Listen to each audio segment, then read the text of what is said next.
Marching into Kyoto on the 9th of November 1568, Oda Nobunaga declared with confidence that only one enemy stood in the way of his total domination of Japan, and that enemy was the Honganji. The Honganji were a subsect of the broader Jodo Shinshu movement, which is the True Land Buddhist sect.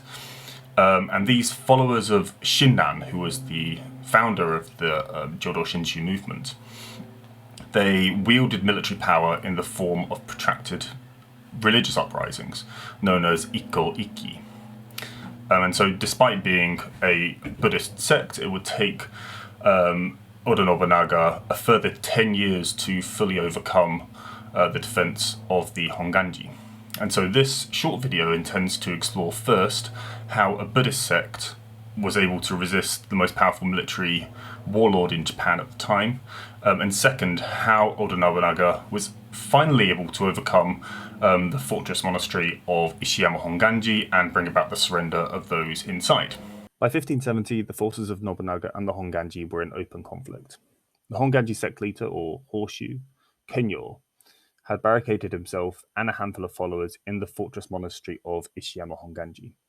By 1576, the garrison was reinforced by 6,000 to 7,000 monto, or followers, from Saiga and key provinces, and its fortifications had been expanded to a complex of 51 outposts, and they had acquired 3,000 arquebuss.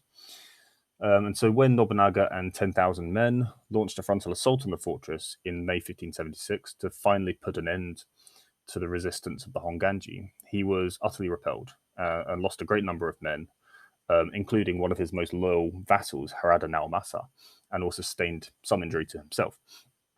Moreover, some sporadic and violent uprisings by members of the Ikko Monto outside of Ishiyama Honganji in the provinces of Kaga and Echizen repeatedly pulled Nobunaga's attention away from the main Honganji fortress, forcing him into a losing war of attrition on both sides. And so Kenyo and the Honganji at Ishiyama were able to call upon the wider Ikko-Ikki movement due to the organization of the sect's membership. So rather unlike contemporary Buddhist sects such as the Enryakuji, the Honganji were able to establish almost a centralized authority through a dynastic and patriarchal succession of the role of Horshu. And so by claiming direct descendancy from Shinran, who was the founder of the Jodo Shinshu movement, relatives of the Horshu were able to marry and to have children. And so one example is Hoshu Renyo, who died in 1499. But by the time he had died, he had 27 children by 3 different wives.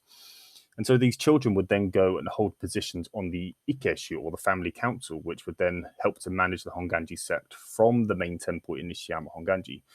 And then they would also be dispersed amongst different provinces to found a network of temples that were directly subordinate to the main temple in a system known as Ichimon Ikeshu.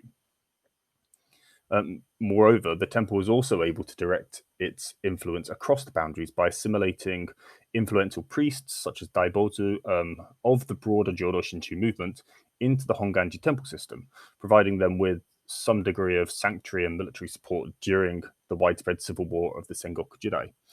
And so by establishing what could be described almost as a pyramid hierarchical structure based on lineage, the Honganji were then able to mobilize and organize on a scale that was almost like the daimyo, or the military warlords, and very unlike other contemporary Buddhist sects such as Enryakuji. This centralized authority enabled the creation of a motivated and a cohesive monto that could support the Honganji in times of need. The movement's message was incredibly simple and profoundly egalitarian for its time, and thus encouraged participation across a wide social spectrum. It proclaimed that rebirth in the Pure Land rested entirely in the hands of Amida, so Tariki, or other power, regardless of one's own merits or accomplishments. And so this is very different from traditional methods of achieving enlightenment, such as reading and copying sutras, or jiriki, so one's own power. And this meant that it opened the door to anyone, regardless of profession, and particularly wealth and leisure time. So anyone could achieve an auspicious rebirth without having to devote time and energy and money to reading and copying sutras. And so the teachings themselves were simplified and then were distributed widely through 200 individual, what are called ofumi, or teachings created by the Hoshu. And the Honganji belief system achieved some of its cohesiveness through its own exclusiveness. So one of the core principles of the Honganji was that the sect was that the Amida, and by extension the Honganji, was the only path to the Pure Land. As such, if you were expelled from the Honganji sect, it was tantamount to damnation. The Honganji leaders made a special use of this to guarantee the loyalty of those within the sect. And the Hoshu made use of creative interpretations of Amida's teaching to motivate the Monto during times of conflict. The Ikki would enter battle holding banners that read, "Advance and be reborn in paradise, retreat and fall immediately into hell," signifying the willingness of the Monto and the followers to die in defense of their belief. In the war against Nobunaga, Kenyo labeled Nobunaga as an enemy of Buddhist law, thus identifying him as a threat to the sect's very existence, and urged the Monto to unite in war against him.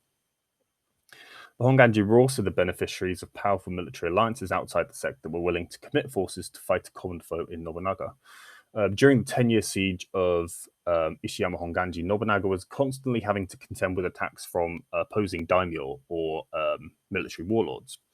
The Honganji found allies in the Anti-Nobunaga League, which was a collection of clan powers united around the then shogun Ashikaga Yoshiaki in opposition to Nobunaga's dominion. And so while sieging Ishiyama Honganji, Nobunaga soon found himself surrounded by the Asai, the Rokkaku, Asakura, Takeda, Miyoshi, and a whole range of different clans who were anti-Nobunaga. And so they were able to maintain a steady stream of supplies into Honganji Fortress while also threatening to attack Nobunaga from multiple sides. And so this mitigated the effectiveness of Nobunaga's land siege.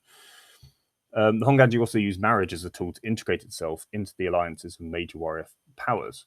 Successive generations of the Hoshu, or the leader of the Honganji's house, married into both daimyo and shogun families, and so formed marital alliances that strengthened their own political position. And so an alliance was formed between the Asakura patriarch Yoshikage and Kenyo in 1576 through the marriage of Yoshikage's daughter to Kenyo's son. Kenyo himself married the daughter of Hosokawa Harumoto, who was a powerful warlord who held control over the Ashikaga shogunate as Kanrei, or deputy shogun. This is very interesting because Kenyo's wife was in turn sister to Lady Sanjo, who was the wife of Takeda Shingen, who was the patriarch of the Takeda clan. And so essentially you see this like, it's almost like a web of marriage and alliances between these anti-Nobunaga forces, which made them extremely resilient to the sole enemy of Nobunaga. Also, one thing to not discount is the impact of the personal religious beliefs of the daimyo, who supported the Honganji and who opposed Nobunaga's dominion. For example, who I just mentioned, Takeda Shingen was a man who has always been depicted as a man of fervent religious belief. He's popularly portrayed as wearing a kesa, which is a Buddhist ceremonial scarf. And even, his one-time enemy, one-time ally, Uesugi Kenshin, is also often depicted as wearing a white monk cowl, reflecting their personal religious fervency.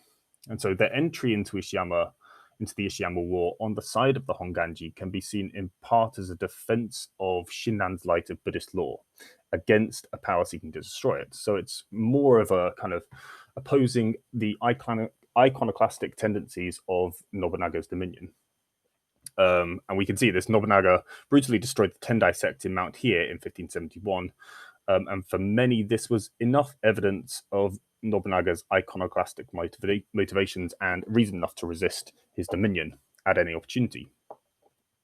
Nobunaga's victory over the Honganji came not through a frontal attack on the gate of Ishiyama Honganji, as he had tried in 1576, but he eventually was successful by isolating the Honganji from contact with their allies beyond the fortress walls. So the first attack he made was against the Monto, or the followers outside, particularly the Monto of Echizen and Kaga provinces. So peasants that lived before the temple, or Monmae, were forbidden from abandoning their lands and taking new masters. Swords were confiscated. Peasants were ordered to verify their sectarian membership and to testify that they were not adherents of the Honganji.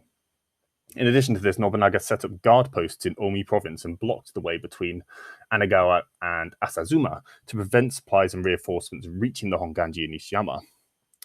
And so, with their base of adherents suppressed and isolated, the Honganji soon found themselves not only starved of military support, but also more fundamentally starved of supplies. And they couldn't call on the wider Ikki movements to support them. Nobunaga then further isolated the Honganji by then targeting their daimyo allies. So in 1575, Nobunaga and Tokugawa Ieyasu, who obviously famously would become the founder of the Tokugawa domain, won what can only be described as a stunning victory over Takeda at the Battle of Nagashino, and this dramatically reduced the military power of the anti-Nobunaga League. Nobunaga was also able to defeat the Mori at the Battle of Kizugawaguchi, and thus severed one of the key supply lines that was helping the Honganji resist Nobunaga's siege at Ishiyama Honganji. Nobunaga was also, we have to attribute some of Nobunaga's success to excellent fortune. For example, the untimely death of Takeda Shingen in 1573 and then Uesugi Kenshin in 1578. These were two of the biggest forces in the anti-Nobunaga League, and so it undoubtedly blunted the assault of the anti-Nobunaga League, and thus weakened the Honganji's alliance base when these two figures died. In conclusion, the Honganji's ability to resist Oda Nobunaga's forces between 1570 and 1580 can be primarily attributed to the internal structures of the Honganji sect. By having a leadership that was lineage-based and by having a relatively egalitarian body of supporters, they were able to create a monto that were both cohesive and motivated. While intermarriage and a willingness to oppose Nobunaga meant that they were a valuable ally to other daimyo or warlords who were keen to resist Oda Nobunaga's dominion. When Oda Nobunaga tried to assault the Honganji directly by laying siege to the fortress monastery of Ishiyama Honganji, they were destined to fail because the Honganji could continuously draw on support from their monto and from their daimyo allies. However, Oda Nobunaga was eventually successful in defeating the Honganji by directly targeting their allies, by taking away the swords of their supporters, and by defeating the daimyo allies in battle. And so with their links to the outside world severed, the Honganji were destined to, they were isolated and they were destined to fall.